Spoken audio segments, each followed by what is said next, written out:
Carlos, who always verbally abuses and tries to control me, was caught cheating. During a trip with his mistress, they both got into an accident. When I went to visit, Carlos blurted out an unbelievable line with a straight face. "My husband is so cold. He'll never take care of me now that I'm paralyzed from the waist down." Then Carlos, brimming with confidence, proclaimed loudly, "Don't worry, Alice. I'll have Hannah take care of both of us." "What?" Carlos turned to me, clasping his hands together. "Please take care of us." "I'm asking you to." "Let Alice decide on the interior. You just need to quietly do as we say." "Carlos is strict with Hannah."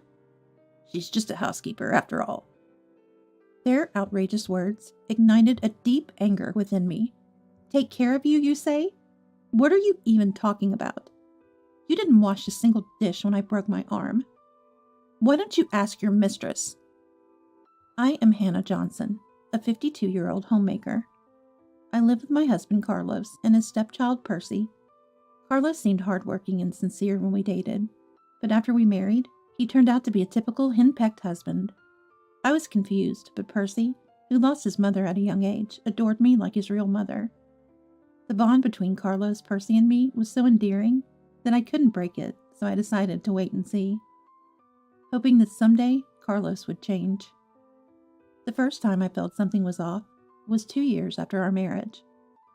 When Percy entered 4th grade, I had more free time and thought about starting a job. Carlos, having attended a prestigious private university, planned to send Percy to prep school and tutoring since kindergarten. Many of my mom friends were considering prep schools for their kids too. Inspired by them, they began working to save for education costs, and I wanted to follow suit. Above all, staying at home, just doing housework and childcare, felt like I was cut off from society. Hey, Jane and Nancy started working part-time. Maybe I should apply too. If I work as a cashier at the supermarket, I could be home by afternoon. When I brought it up to Carlos, who had just returned from work, he inexplicably got angry. "Are you saying my salary isn't enough?" "I'm not saying that at all. You're a chief and earn a good salary for someone in your 40s, and I appreciate that. But if Percy wants to go to college, we'll need to save more." I couldn't understand why Carlos was getting angry. I tried to reason with him in a calm voice, not to be drawn into his agitation. "My salary should be enough to get by."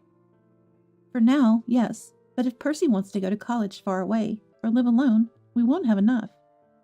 "He wants to go to the same college I did." "That's because you've talked to him a lot about it. His feelings might change when he's in 9th grade. Plus, we need to save for retirement." Carlos frowned unhappily. "Do you, a housewife, want to live in luxury? I already let you go to the hair salon and buy clothes. You have plenty of freedom." "With your permission every time. Yes, I want more financial freedom." Carlos looked at me suspiciously. "Are you having an affair?" "No, I'm not," I retorted immediately. The conversation was veering off course. "We're talking about Percy's education funds, or do you just hate the idea of me working?" I asked, puzzled, and Carlos looked displeased. "Of course, it's like saying I can't provide for the family. People won't think well of me." "What era are you living in? No one thinks like that anymore. I'm healthy. We don't have small children or family members needing care. I get envious hearing mom friends starting work." "What happens in other houses is irrelevant." Carlos raised his voice, crossed his arms, and looked down at me smirking. "Someone as slow as you couldn't possibly do a job properly. You can't even do housework perfectly, let alone balance it with a job." "What? If I start working, of course I'd expect you, Carlos, to share in the household chores." Carlos shouted back. "What? I can't even relax at home. How much do you want to make me work? Are you a demon?" "I'm trying to balance work, housekeeping, and parenting. It's hard to do it all alone. That's why I need your help, at least on weekends." "The idea of making your husband do housework is wrong. The wife's job is to keep the house in order so the husband can focus on his work. And you can't even do that perfectly, yet you want to work? What are you thinking?" "Fine, never mind." I got fed up and ended the conversation. There seemed to be no hope of working outside. I gave up on convincing Carlos and continued as a housewife, focusing on childcare and housework. A few years later, when I went shopping by bike to the local supermarket, I swerved to avoid a cat that darted out from a corner and crashed into a lamppost. My right arm was in severe pain, so I abandoned shopping and went to the orthopedic clinic. It was a fracture, with a recovery time of 1 month. Percy, now in 9th grade, saw my condition and looked troubled. Wow, that looks painful. I'll help with the housework as much as I can, Mom. You shouldn't overdo it. Thank you, that's a big help. However, Carlos's reaction was unexpected. He looked at my cast with an annoyance and blurted out, You can still make my lunch, right?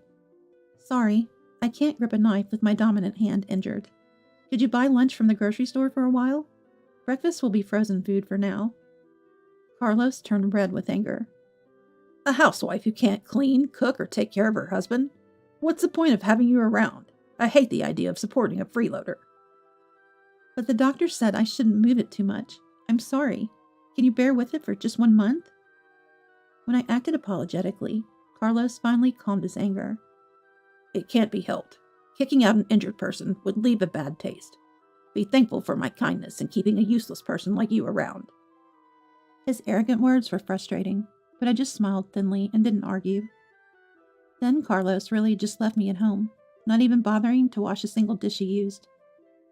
I managed to get by until the cast came off, with the help of the kind Percy. I kept quiet about my injury, even when my mother Molly called from home. I didn't want to worry her. Your aunt passed away. Come back home for a while to take care of some things. All right, but it's a 2-hour flight. I'll find some time to come back soon. I replied, and, after the cast was removed, I used visiting my mother as an excuse to return home.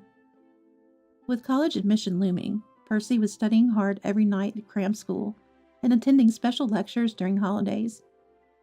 I tried to support him within my capabilities, preparing stomach-friendly late-night meals and gathering information about his desired universities. One day before the holiday, Carlos came back from work and seemed unusually cheerful. Man, I've got a business trip during the holiday. It's really busy and troublesome. I immediately understood. It must be a trip with his mistress. For a few months, his overtime had increased suddenly. He started caring more about his appearance, and trips out of town became frequent. Recently, he even took his phone to the bathroom, which seemed odd. That's tough. Los Angeles? New Orleans? Seattle, but it's not for sightseeing. Don't expect any souvenirs. I won't be buying anything. Carlos becomes talkative when he lies. He never brought back souvenirs from business trips before. I almost laughed.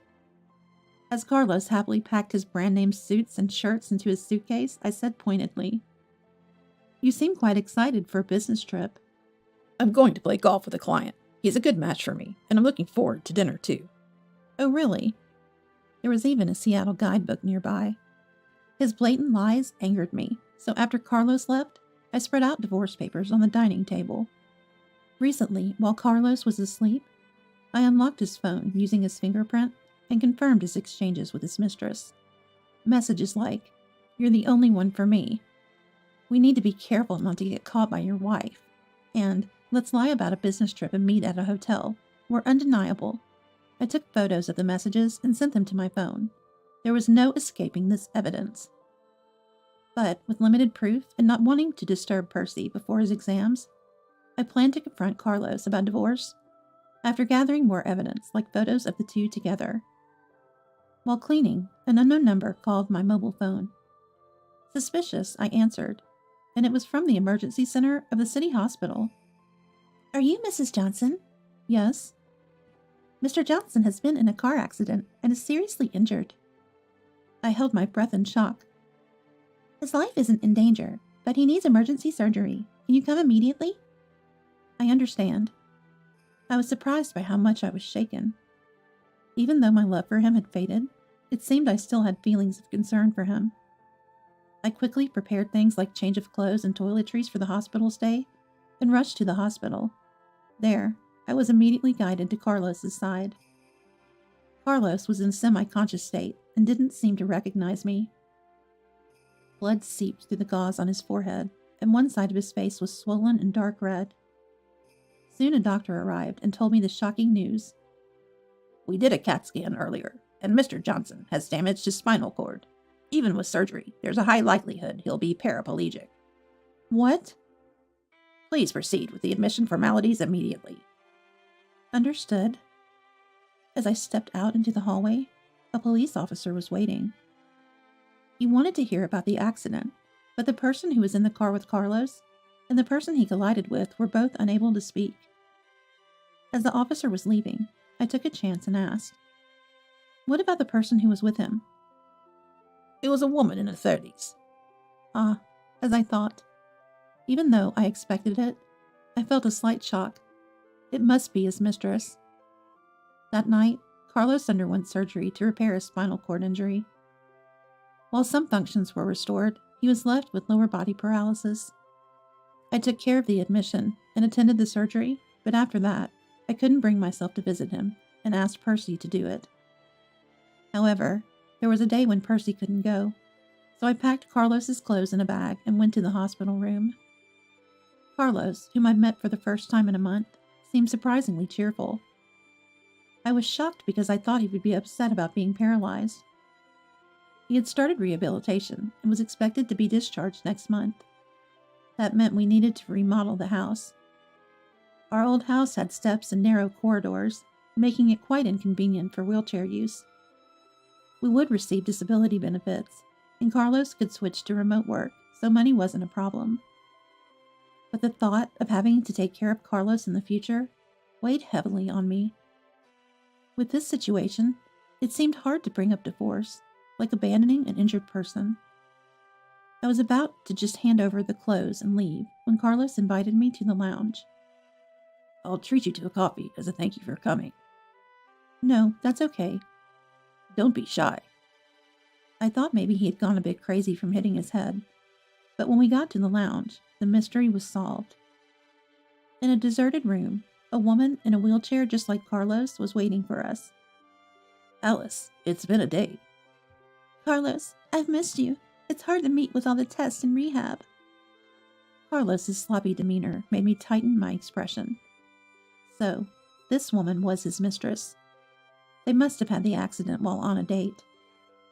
I watched them hug each other, leaning forward from their wheelchairs with a feeling of disbelief. What was Carlos thinking? Introducing me to his mistress? Carlos is lucky to have such a kind son. He'll be in good hands after discharge. Alice sighed. My husband is so cold. He'll never take care of me now that I'm paralyzed from the waist down. Then Carlos boldly proclaimed, Don't worry, Alice.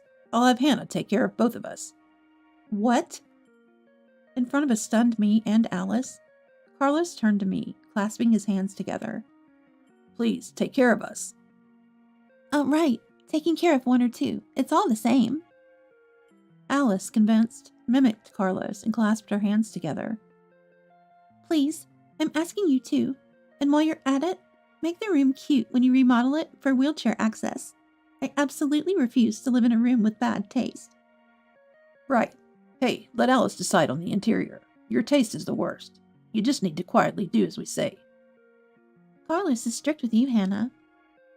Of course, she's just a housekeeper. Their conversation ignited a fierce anger within me. Take care of you, you say? What are you even talking about? You didn't wash a single dish when I broke my arm. Why don't you ask your mistress? I coldly retorted, and Carlos and Alice stared at me in surprise. Hey, what are you talking about? Alice can't take care of me either, since she's also paralyzed from the waist down. Carlos frowned, and then came up with an idea. Ah, my bad for not introducing her properly. Hannah, this is Alice Davis, wife of manager Edmund. I know. Nice to meet you. I'm Alice Davis. Alice greeted me with a sweet, coquettish voice and turned to me. Hannah, are you misunderstanding something? I was just seeking advice from Carlos. Carlos nodded in agreement. I'm 17 years older than Alice. It's not like she's my mistress. Alice likes older men, right? Edmund is 3 years older than Carlos. Carlos looked surprised. You know a lot. Well, she seems to like older men. Do I look like the type of man who would mess around with his boss's wife? I looked at Carlos with cold eyes. No, I know exactly what kind of person you are. Unaware of my disdain, Carlos passionately spun his big lie. See, when Edmund invited me to go golf, I visited their house. Since then, I've been giving Alice advice occasionally. That's right. Carlos is so reliable. I end up talking to him about all sorts of troubles with my mom friends. Oh, Hannah, are you jealous? I'm sorry. Alice smirked slyly. Interesting. In our 10 years of marriage, whenever I complained to you, I got yelled at, and when I sought advice, you belittled me. That's because your problems were too trivial. I thought they weren't worth my attention. Carlos muttered his excuse. This time, we just happened to meet on the street. We had time before her train, so we were moving in the car to find a place to talk comfortably. Then, unfortunately, we got involved in the accident. It was a disaster for us, wasn't it? I was amazed at how effortlessly such lies came to him. However, Alice went along with it, smiling. Right, we were just going to have coffee and talk, and then we got into an accident. But if you're going to take care of us, I feel relieved. Alice gave me a flattering look. Don't make decisions on your own. I never said I would take care of you. I stated this clearly, and Alice responded with a mocking laugh in a low voice. But Hannah, you're taking care of Carlos's son, right? If you can care for a child not related by blood, surely you'd be happy to care for me, the wife of a manager. Exactly, Hannah. For the past 10 years, I've been supporting you. So as a way of repaying me, you should take care of me and, of course, Alice. Their nonsensical reasoning left me speechless. So you're going to stick with the just a confidant story? Don't be ridiculous. Even middle schoolers can come up with better excuses. I glared at them and spat out. Why don't you just admit it? I was having an affair. What affair? Where's your proof? Carlos raised his voice in an uncharacteristically high pitch, clearly flustered. That's right. If you suspect something between us, then show some evidence. When I confronted them with the vivid exchanges and photos of Carlos and Alice in bed saved on my mobile phone, Carlos turned pale. How dare you look through my phone? There are things that are acceptable and not acceptable even between spouses. I don't need to be lectured by someone who cheats. As a father, having an affair with your boss's wife while your son is working hard studying for exams is despicable. Shut up. You're not even related by blood. Don't act like his mother. Carlos's words hurt me. True, no matter how much I loved Percy as my own son, I couldn't compete with his blood-related father, Carlos. One of my fears in not divorcing sooner was the worry that young Percy might choose Carlos over me. As I bit my lip, a loud noise echoed in the quiet hallway. A nurse was pushing a bed towards us. The nurse entered the room and stopped the bed next to me. Glancing at the person lying there, I screamed in shock. Edmund? What, Edmund? Carlos also exclaimed in surprise, moving his wheelchair towards us. Mr. Davis, I'll come pick you up in 30 minutes. Understood, thank you. The nurse bowed to us and left the lounge, and Edmund used the bed's reclining feature to sit up. What a surprise! I heard you were discharged, so I didn't expect to see you here at this time. Sorry to startle you. Edmund laughed, shaking his shoulders. I told Alice, but I made it clear not to tell Carlos. I didn't want him to run away. Edmund, you were diagnosed with full-body contusions, right? Did you find anything wrong after that? Yeah, I felt worse last night, so I was admitted again for a precautionary CT and MRI. Huh? Edmund, you were injured too? Carlos looked puzzled, was met with an awkward expression from Alice. Wait, Carlos didn't know about Alice? I wondered. I had heard from the police officer on the day of the accident. Carlos's severe injury was caused by crashing into a car at a red light at high speed. And the person he hit was Edmund himself, who had contacted me. The person Carlos hit was Edmund, and the woman in Carlos's passenger seat was Edmund's wife. From Alice's reaction, it seemed that Edmund had been visiting her, and Alice had been instructed by Edmund to keep silent about the fact that their opponent was Edmund, and that he would be coming to talk to Carlos in the lounge tonight. The car you hit at 150 kilometers per hour was mine. You were unconscious, so you didn't realize it. What? I was conscious, so I knew.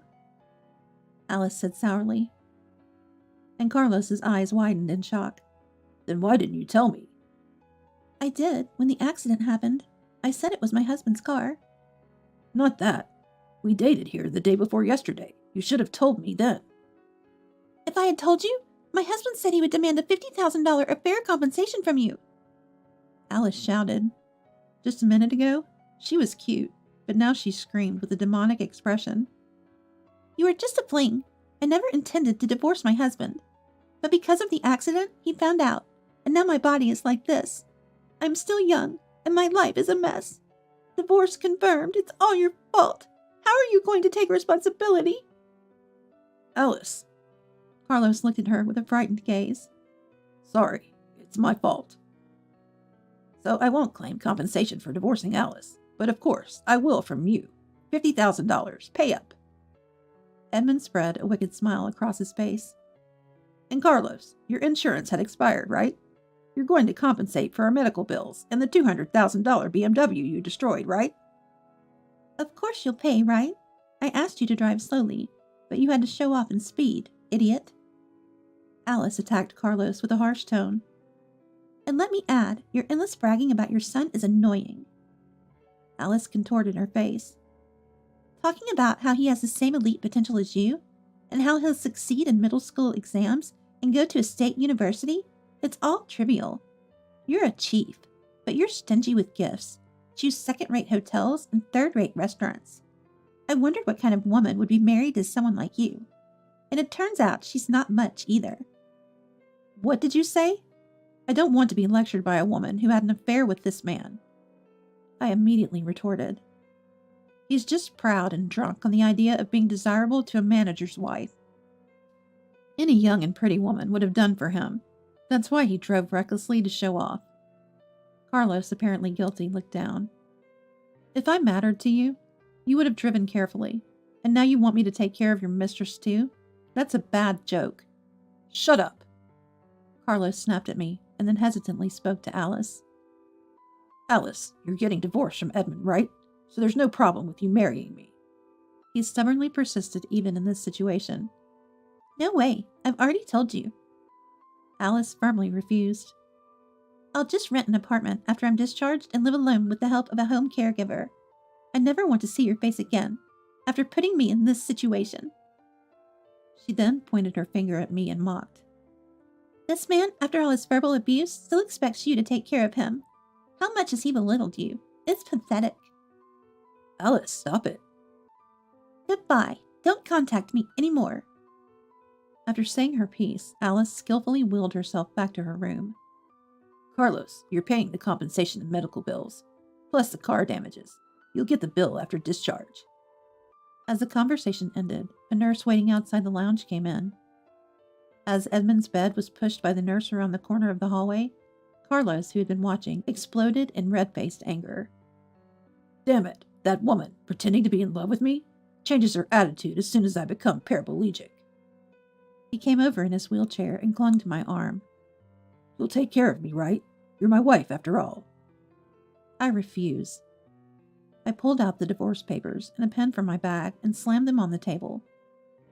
I thought I'd endure until the exams were over, but I've reached my limit. Sign these now. Carlos's eyes widened. Then he said desperately, You're really going to divorce me? After I've taken care of you for these 10 years? This is how you repay me? Who took care of whom? I countered Carlos. Do you remember what you said when I broke my arm? If you can't even take care of your husband, there's no point in you being here. I hate the idea of supporting a freeloader. Be grateful for my kindness in keeping you around. Even thinking about it now, those were horrible words. I let out all my pent-up frustration. You didn't even wash one plate you used, and now you want me to take care of you because you're paraplegic? Don't joke with me. Carlos grimaced. Your injury was your own carelessness. I don't have to cover for you. Well then, since your injury was also due to your carelessness, I don't have to take care of you either. Fine, I get it. I'll sign. Carlos signed the divorce papers in resignation. Don't come crying to me for a remarriage later. Yeah. Percy, what's wrong? Visiting hours are almost over. I was puzzled as Percy rushed into the lounge. Without answering, Percy ran to Carlos and raised his voice, which was unusual for him. Dad, the college entrance funds are gone. Do you know anything about it? Yeah, I used them. I was speechless at Carlos's nonchalant admission. Percy's gentle face turned into one of anger. Are you serious? It's crazy to take money from someone else's savings. Did you spend it on your mistress? I asked incredulously, and Carlos admitted it easily. Yeah, what's wrong with a parent using their child's money? Both Percy and I stared at Carlos in disbelief. Do you realize what you've done? I can do whatever I want. I'm the father. Carlos smirked, and I felt disgusted. How are you going to live without me? Do you think any company will hire a 52-year-old housewife? Wait, Dad, didn't you know? Percy said with a hint of disbelief. Mom inherited $1 million from the aunt who passed away recently. Huh? What? Percy, it's too early to tell. I said with a laugh. Well, that's the situation. Oh, but I'll still claim the compensation, so make sure you pay it. Fine. Percy, I'm counting on you when I get discharged. Carlos, trying to hide his shock, smiled at Percy. Even if we're divorced, the bond between parent and child remains. You'll take care of me for the rest of my life. No way.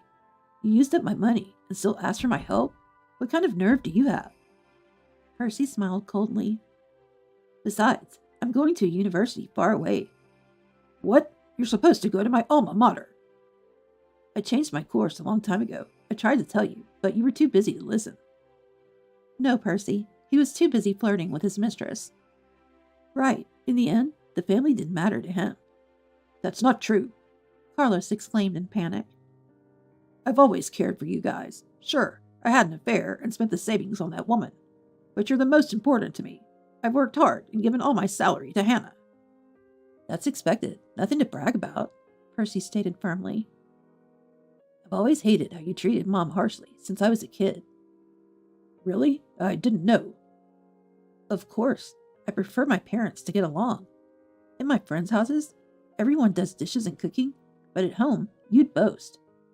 Mom loved me. It was not even her blood, and I loved her back. Why did you treat her so badly, Dad? Didn't you marry her because you loved her? Percy. I saved most of my part-time earnings, and you just used them up. And now asked to be taken care of? You've always been cold to Mom, too. It's unbelievable. Percy, did you really think that about me? Carlos looked shaken. Weren't we always close, you and I? You like me more than a mother who's not even blood related, right? Even if we are blood related, I don't need a father like you. Mom's enough. I know it's tough with your condition, but I don't want anything to do with you anymore. You'll have to manage on your own. That's right. You lack too much awareness as a parent. It's sad to be disowned by your own son. Leaving a stunned Carlos in the lounge, Percy and I headed home together. Carlos, who had frivolously cheated with his boss's wife, was now divorced by me, abandoned by Percy, and left utterly alone. Additionally, he was burdened with a vast debt of paying Edmund's compensation, medical bills, the cost of the BMW, and reimbursing Percy's college fund. After his discharge, Carlos, overwhelmed by his debts, went to Edmund's house to apologize and beg to keep his job. Thanks to Edmund's leniency, Carlos wasn't demoted and resumed work remotely, but the rumor of his affair with Edmund's wife spread quickly. He was gossiped about whenever he went to the office and eventually found it unbearable, leading to his resignation. Carlos, having lost his job, asked his relatives for money. Initially, they sympathized with him, but after learning he had spent Percy's college preparation funds, they criticized him. Eventually, Carlos's brother-in-law, known for his strictness, took him in, intending to re-educate him. Alice divorced and kicked out of her home, rented an apartment from a relative, and started living alone. She reluctantly began working on a computer, relying on home caregivers during the day. However, due to her difficult personality, she constantly quarreled with them. Eventually, only the harsh and blunt caregivers would come, and Alice reportedly spends her days being scolded and crying. I, finally free from Carlos, used the inheritance from my aunt and the compensation from Alice to fund Percy's college. With the remaining money, I bought a condominium and am enjoying life alone. Without anyone to complain about my housekeeping or worry about others' opinions, I've also resumed part-time work after 10 years. My days are busy but fulfilling. Recently, Carlos sent me an incredulous message. Hey, you must be lonely without me, right? Should I come to see you? I've taken care of you all these years. You owe me gratitude money. I refused his persistent requests, but he must have asked Percy for my address, as he eventually showed up in a taxi outside my condominium, loitering around. I called the police and he was arrested. In the end, it was just a filing of charges, but it turned out he had been loitering around Alice's apartment too.